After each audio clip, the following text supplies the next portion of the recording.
जम्मू कश्मीर में धारा 370 का मामला एक बार फिर से गर्मा गया है। जम्मू कश्मीर में पहले विधानसभा सत्र में उस समय हंगामा हो गया जब पीडीपी के विधायक वाहिद पारा ने अगस्त 2019 में अनुच्छेद 370 को खत्म करने के खिलाफ प्रस्ताव पेश किया। प्रस्ताव के उठते ही विरोध में भाजपा विधायकों ने सदन में जमकर हंगामा किया। इस मामले पर स्पीकर रहीम अब्दुल राथर ने कहा कि सदन में अब तक ऐसे किसी भी प्रस्ताव को पास नहीं किया गया है। वहीं मुख्यमंत्री उमर अब्दुल्ला ने कहा कि धारा 370 पर सदन कैसे चर्चा करेगा, इसका निर्णय कोई एक सदस्य नहीं ले सकता। इस समय सदन में लाए गए प्रस्ताव का कोई मतलब नहीं है। अगर कोई उद्देश्य होता तो पीडीपी विधायक पहले इसकी चर्चा करते। उन्होंने आगे कहा कि भाजपा से अनुच्छेद 370 बहाल कराने की आशा मूर्खता है। वास्तविकता ये है कि जम्मू कश्मीर की जनता 5 अगस्त 2019 को हुए इस फैसले को स्वीकार नहीं करती। अगर ऐसा होता तो आज हालात अलग होते। इतिहास देखें तो जम्मू कश्मीर में धारा 370 17 अक्टूबर 1949 को लागू हुई थी। इस अनुच्छेद को भारतीय संविधान में जम्मू कश्मीर को विशेष दर्जा देने के लिए जोड़ा गया था। इस अनुच्छेद में जम्मू कश्मीर को कुछ विशेष अधिकार दिए गए थे, जिसमें अपना संविधान बनाने का अधिकार मिला था।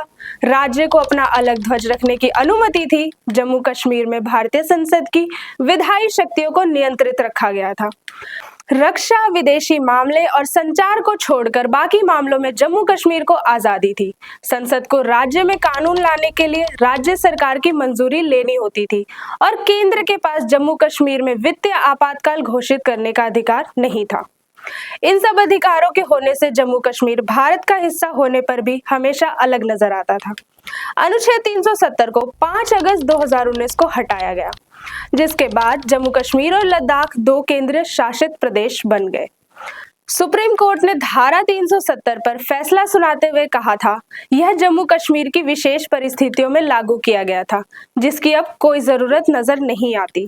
इसी के साथ सुप्रीम कोर्ट ने 30 सितंबर 2024 तक जम्मू कश्मीर में विधानसभा चुनाव कराने के आदेश भी दिए थे। अब जम्मू कश्मीर में देश के बाकी राज्यों की तरह ही भारत के संविधान का हर कानून लागू होता है और दोहरी नागरिकता का प्रावधान भी खत्म कर दिया गया है। प्रश्न ये उठता है कि क्या धारा 370 दोबारा लागू की जा सकती है? तो हम आपको बता दें कि किसी भी सरकार के लिए इसे दोबारा अमल में लाना असंभव सा नजर आता है। सुप्रीम कोर्ट ने CO 273 को वैध माना है, इसीलिए अनुच्छेद 370(3) में ऐसा कोई प्रावधान नहीं है जिससे इसे फिर से अमल में लाया जा सके।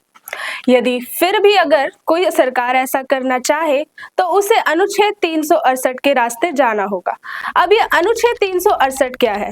जिसके जरिए संसद के दोनों सदनों में 2/3 बहुमत और 50% विधानसभाओं की मंजूरी चाहिए, जो कि असंभव लगता है।